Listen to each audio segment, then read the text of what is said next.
एक बात अपनी जिंदगी में उतार कर रखिएगा। इस आशुतोष शिव महापुराण की कथा में से अपन कथा सुन रहे हैं तो अपनी जिंदगी में एक बात को उतारना। कमरे में बैठकर कितना भी रो लेना, दुख तुम पर है, तकलीफ तुम पर है, कष्ट तुम पर है, दुख तुम पर है, कर्जा तुम पर है। अगर कर्जा भी हो गया है, दुख भी आ गया है, कष्ट भी आ गया है, तकलीफें भी आ गई है, तो तुम पर आई है।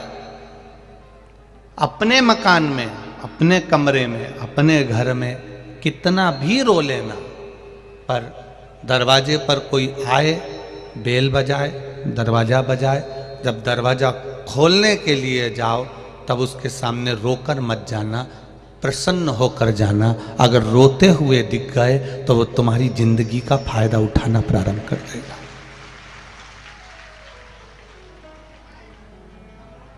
अगर तुम रोते हुए दिख गए, तुमने किसी से कह दिया साहब मैं कर्जे में हूं, तो फिर वो तुमको हल्के में लेने लगेगा, तुमको गिनेगा नहीं। तुमने किसी से कह दिया कि मैं दुखी हूं मेरी बहू से, फिर वो तुमको हल्के में लेने लगेगा, वो तुमको गिनेगा नहीं। मैं अपनी सास से दुखी हूं, वो हल्के में रहने लगेगा, तुमको गिनेगा नहीं। अपने दुख पड़ोसी कभी नहीं काटेगा। अपनी तकलीफ को अपने पड़ोसी या रिश्तेदार, नातेदार या कुटुंब वाले नहीं काटेंगे। आपके जीवन में अगर दुख है, आपके जीवन में तकलीफ है, तो वो कोई दूसरा काटने वाला नहीं होगा। किसी की सामर्थ्यता नहीं है कि कोई आपके दुख को काट दे। आपके दुख को आपको स्वयं को काटना है, क्योंकि कर्म का जो लेखनी है वो हमारे ऊपर लिखी हुई है। उस कर्म की लेखनी को हमें स्वयं काटना पड़ेगा। मत बुरे कर्म कर बंदे, वरना पछताएगा। भगवान की आंखों से तू बच नहीं पाएगा, तू बच नहीं पाएगा। अरे ओ अज्ञानी मत करना दानी। संत शिरोमणि परम पूज्य गुरु नानक देव जी महाराज,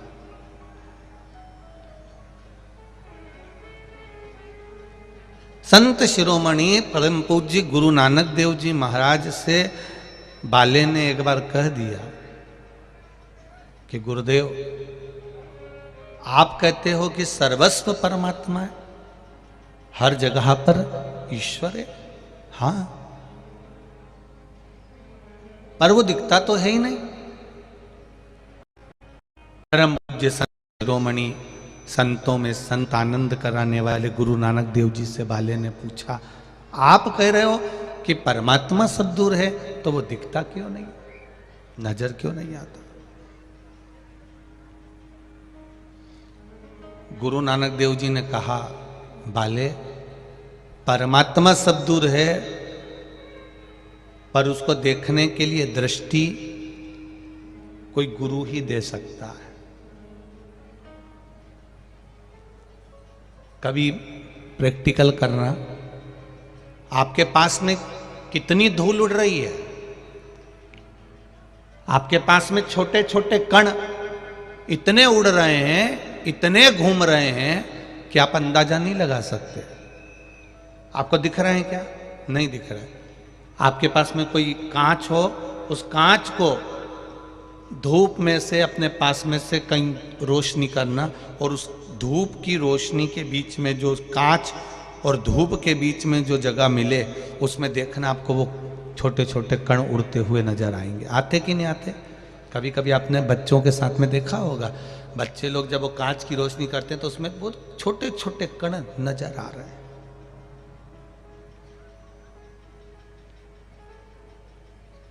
वो छोटे छोटे कण दिख रहा है।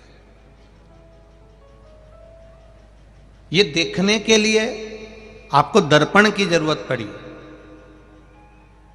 परमात्मा को देखने के लिए परमात्मा सर्वस्व विराजमान है, हर जगह जगह बैठा हुआ है, हर चप्पे चप्पे में है, हर पशु पक्षी जीव में परमात्मा बसा हुआ है। इसको देखने के लिए आपको गुरु जो नेत्र देगा, जो दर्पण देगा, उस नेत्र की जरूरत पड़ती है। और वो नेत्र बाले को संत शिरोमणि श्री गुरु नानक देव जी ने दिया।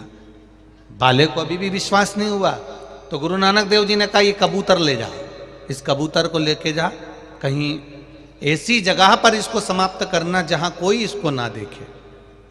बाले कबूतर लेकर गया, जंगल में पहुंचा, वहां पर उस कबूतर को मारने वाला था। इतने में उसको लगा कि वृक्ष देख रहे होंगे, कोई देख रहा है, तो वहां से आगे गया तो कहा पक्षी देख रहे होंगे, और आगे गया तो सोचा आसमान देख रहा है, और आगे गया तो कहा जल देख रहा है। बाले उस कबूतर को वापस लेकर आ गया। गुरु नानक देव जी से कहा गुरुवर आप सत्य कहते हो, कण कण में परमात्मा समाया हुआ है, वो सर्वस्व है, क्योंकि दृष्टि से वो नजर आ गया। उस बाले की दृष्टि में गुरु की दृष्टि समा गई थी, गुरु नानक देव जी की दृष्टि समा गई थी, तो उसको सब में एक नजर आ रहा था, सब में परमात्मा नजर आ रहा था, सब में ईश्वर नजर आ रहा था।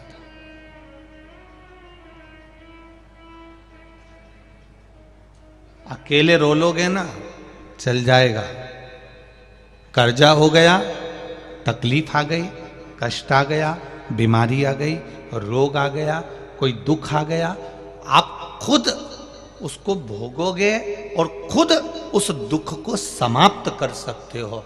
किसी दूसरे की सामर्थ्यता नहीं है कि वो तुम्हारे दुख को समाप्त कर दे।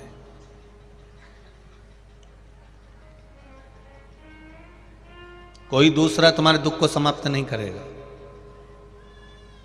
हम कह दें कि कोई आपसे कह दे कि सियोर वाला महाराज दुख को समाप्त कर देगा, तो मत मानना। दुनिया में कोई ऐसा महाराज नहीं जो तुम्हारे दुख को समाप्त कर दे। अगर कोई ढोंग करे, प्रपंच करे, छल करे तो वो उनका वो जाने, पर किसी की सामर्थ्यता नहीं है कि कोई तुम्हारे दुख को समाप्त कर दे। तुम्हारे दुख को तुम्हें स्वयं समाप्त करना पड़ेगा। जब हम अपने कर्म को करते करते करते करते भगवान को समर्पित होकर करेंगे तो भगवान उस कर्म का फल देना प्रारंभ करेगा और फिर धीरे धीरे दुख कटना प्रारंभ हो जाएगा। किसी की सामर्थ्यता नहीं। और ये ढोंग प्रपंच में फंसना भी मत, अंधविश्वास में जाना भी मत। किसी ढोंग प्रपंच और अंधविश्वास की ओर मत जाना। कोई कह दे तुमसे कि मैं तुम्हारा दुख काट दूंगा, कोई कह दे मैं तुम्हारी तकलीफ काट दूंगा, कोई कह दे मैं तुम्हारे लिए ऐसा कर दूंगा, और कहीं का ऐसा संत मिल जाए या कहीं का ऐसा बाबा जोगी मिल जाए या कहीं का ऐसा व्यक्ति मिल जाए जो तुम्हें गड़ा हुआ हंडा निकाल के दे दे, धन निकाल के दे दे, और उसकी चक्कर में मत आ जाना, नहीं तो तुम्हारा रखा रखाया धन भी उसके चक्कर में पूरा समाप्त हो जाएगा। कर्म प्रथम है।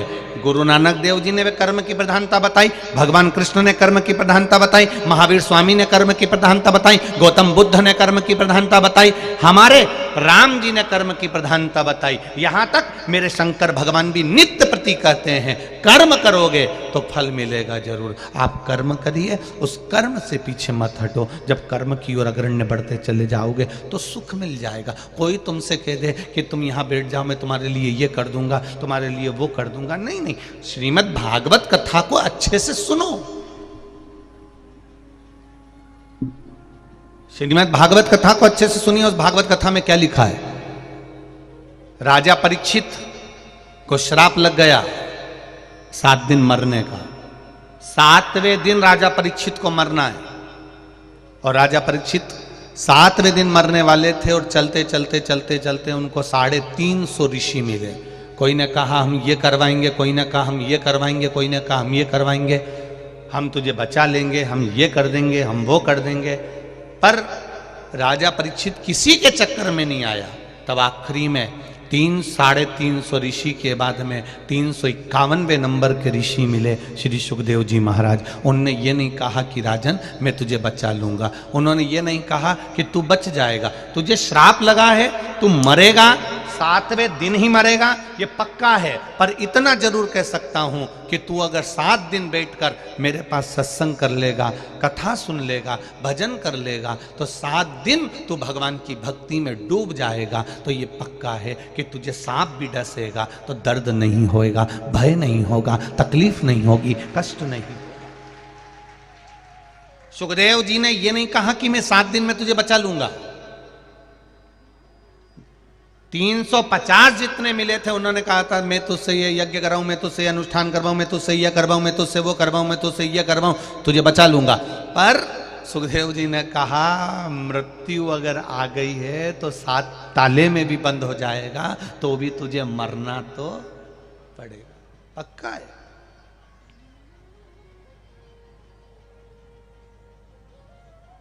अगर यमराज के यहां रिश्वत चलती होती ना, तो जितने गरीब हैं, अगर यमराज के यहां रिश्वत चलती होती तो जितने गरीब हैं ना, सबसे पहले इन्हीं के प्राण जाते हैं। क्यों? पैसे वाले 50 लाख रुपए उसकी अटैची भर के यमराज को दे देते और कह देते उसको उठाकर ले जा ले जा उसको उठाकर। धनपति कभी मरता ही नहीं, करोड़पति कभी मरता ही नहीं, वैभवपति कभी मरता ही नहीं, सत्तापति कभी मरता ही नहीं।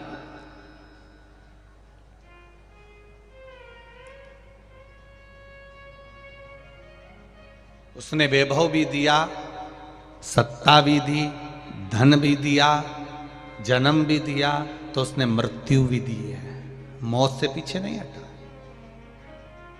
भारत के कितने बड़े बड़े संत हुए, कितने बड़े बड़े साधु हुए, कितने बड़े बड़े तपस्वी हुए, और भारत में कितने बड़े बड़े वीर हुए, भारत में कितने बड़े बड़े योद्धा हुए, क्या वो नहीं मरे? मृत्यु तो आई। धन इकट्ठा कर लेते और कह देते यमराज तू लेकर चले जा, मैं नहीं मर रहा।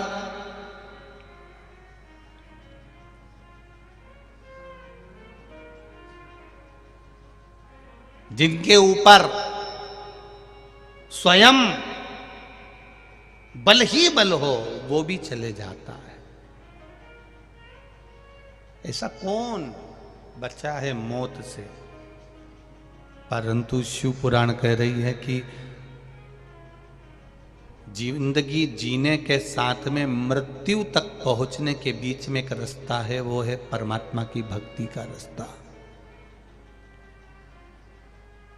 परमात्मा के भजन का रास्ता।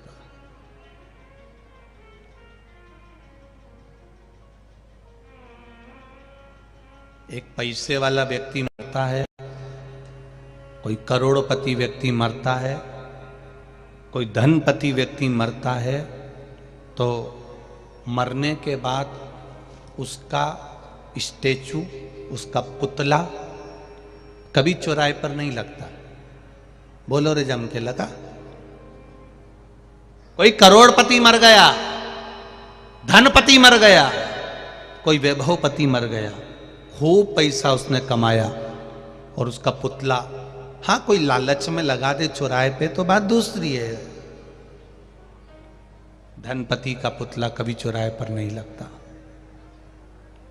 पुतला चौराहे पर उसी का लगता है, भले उसके पास में पैसा नहीं था तो भी जंगल में रहकर छोटी छोटी बच्चियों को, गरीब बेटों को, गरीब बेटियों को, साधारण परिवार को अपने पैसे से छोटा सा स्कूल का निर्माण करा, बच्चों को पढ़ाना चालू करा।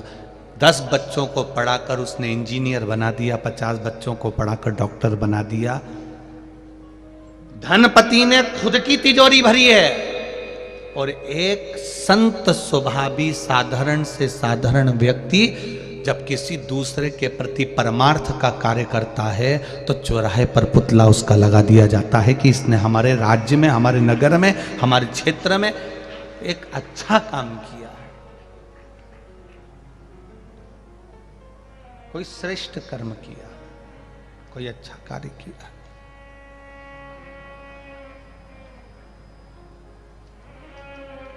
धन की कोई मूलता नहीं।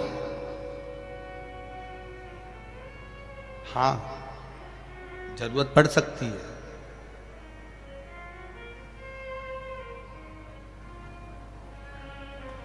पर वो जरूरत पड़ने पर दुनिया का कोई व्यक्ति आपको अपनी तिजोरी का माल नहीं देगा। छत्तीसगढ़ में ऐसा होता हो तो बात दूसरी है कि आपका कर्जा पड़ोसी चुका देता हो। चुकाते हैं छत्तीसगढ़ में? अरे बोलो तो जम के, कोई नहीं चुकाता। सगा भाई भी जब तुम्हारा कर्जा हो जाएगा ना तो खूब ज्ञान की बातें कहेगा, पर तुम्हारा कर्जा नहीं चुकाएगा। रिश्तेदारों की भले फैक्ट्रियां चल रही होगी, रिश्तेदारों के भले बहुत गाड़ियां चल रही होगी, पर तुम्हारा कर्जा चुकाने वाला कोई रिश्तेदार नहीं आएगा। कर्जा चुकाना किसको है? तुमको खुद को मेहनत करना पड़ेगी, तुम्हें स्वयं को आगे बढ़ना पड़ेगा, खूब परिश्रम करना पड़ेगा, भगवान का भजन करना पड़ेगा, उसके आश्रित होकर कार्य करना पड़ेगा, तब वो फल देगा। फल देगा तब आपका कर्जा चुकेगा। किसी की सामर्थ्यता नहीं कि कोई चुका दे।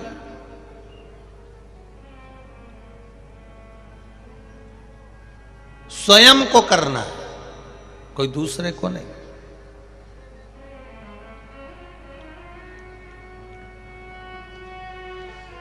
हमारे कर्म का भोग अगर ऐसा होता कि आपके कर्म का भोग दूसरा भोग लेता तो सबसे पहले राम जी महाराज की कथा ही नहीं आती।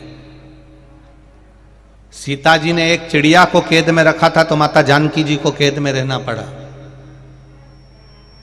चिड़िया गर्भ से थी तो उसको पति से अलग रहना पड़ा था, तो जानकी जी को भी गर्भ धारण कर कर पति से अलग रहना पड़ा था। बाली ने छुपकर, भगवान राम ने छुपकर बाली को मारा था। कृष्ण अवतार में वो बाली जरा नाम का व्याघ्र बनकर भगवान कृष्ण को मार देता है। ये कर्म का खेल है जो आपको खेलना है। अगर आज आपको बहुत अच्छा भोजन मिल रहा है, घर में सोने के लिए डनलप का गद्दा मिल रहा है, कमरा मिल रहा है, मकान मिल रहा है, सुख मिल रहा है, कुछ अच्छा प्राप्त हो रहा है, तो ये आपके कर्म के अनुसार प्राप्त हो रहा है। आपने जो भजन किया, आपने जो शिव मंदिर में एक लोटा जल चढ़ाया। कई लोग कहते हैं शिव मंदिर में एक लोटा जल चढ़ाने से क्या होता है। हम कहते हैं ये जैसे शंकर भगवान पर एक लोटा जल चढ़ता है, शिव जी के ऊपर लगा हुआ चंदन धुल जाता है, शिव जी पे चढ़ा हुआ चावल धुल जाता है, शिव जी पे चढ़ी हुई बेलपत्र धुल जाती है, शिव जी पर लगा हुआ दही धुल जाता है, शिव जी पे लगा हुआ घी धुल जाता है। एक लोटा जल जब आप शंकर जी पे चढ़ाते हो तो चंदन जल से धुल जाता है। उसी तरह हम तो शिव जी पे जल चढ़ाते हैं तो उनका चंदन धुलता है, शंकर जी को जल चढ़ाते हैं तो हमारी कर्म में जो दुख की लाइन है वो भी धुल जाती है, शिव को मात्र जल चढ़ा देने से। केवल जल समर्पित कर दे।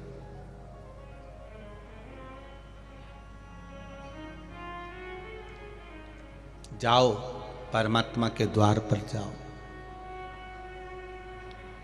हम कभी नहीं कहेंगे कि तुम अपनी दुकान छोड़ दो, खूब कमाना, जितनी शरीर की कैपेसिटी है ना उतना कमाना।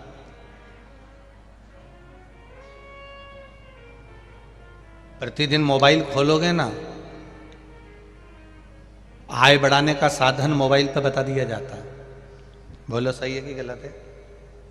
ना उस वक्त लड़के लड़कियां जानते हैं, बेटे जानते हैं।